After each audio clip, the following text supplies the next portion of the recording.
In the Industrial Revolution of the 19th century, what humanity basically learned to produce was all kinds of stuff, like textiles and shoes and weapons and vehicles.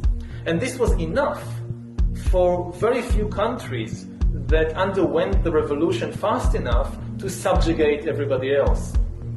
What we're talking about now is like a second industrial revolution, but the product this time will not be textiles or machines or vehicles or even weapons. The product this time will be humans themselves. We are basically learning to produce bodies and minds. Bodies and minds are going to be, I think, the two main products of the next wave of all these changes. And if there is a gap between those that know to produce bodies and minds and those that do not, then this is far greater than anything we saw before in history. And this time, if you're not part of the revolution fast enough, then you probably become extinct. Once you know how to produce bodies and brains and minds, so cheap labor in Africa or South Asia or wherever, it simply counts for nothing. And again, I think that the biggest question maybe in economics and politics of the coming decades will be what to do with all these useless people.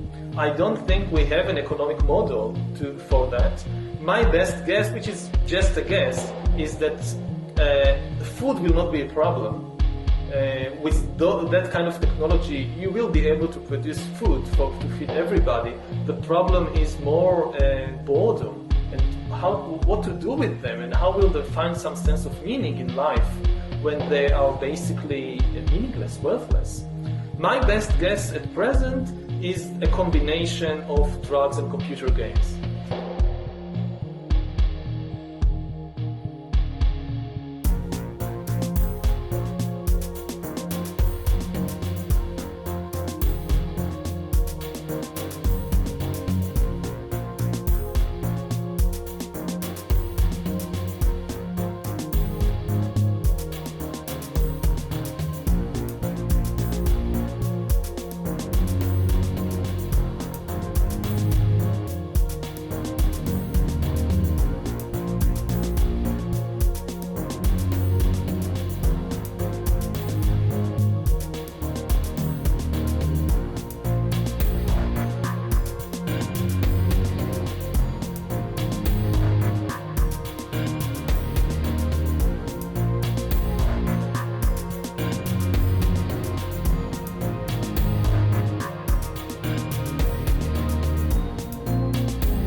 of this fourth industrial revolution is it doesn't change what you are doing.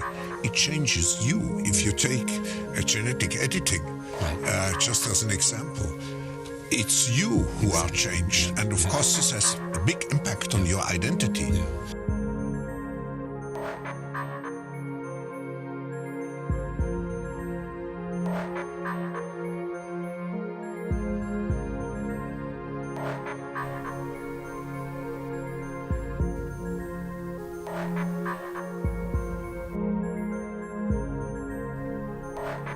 We need to reinvent democracy for this new era in which humans are now hackable animals.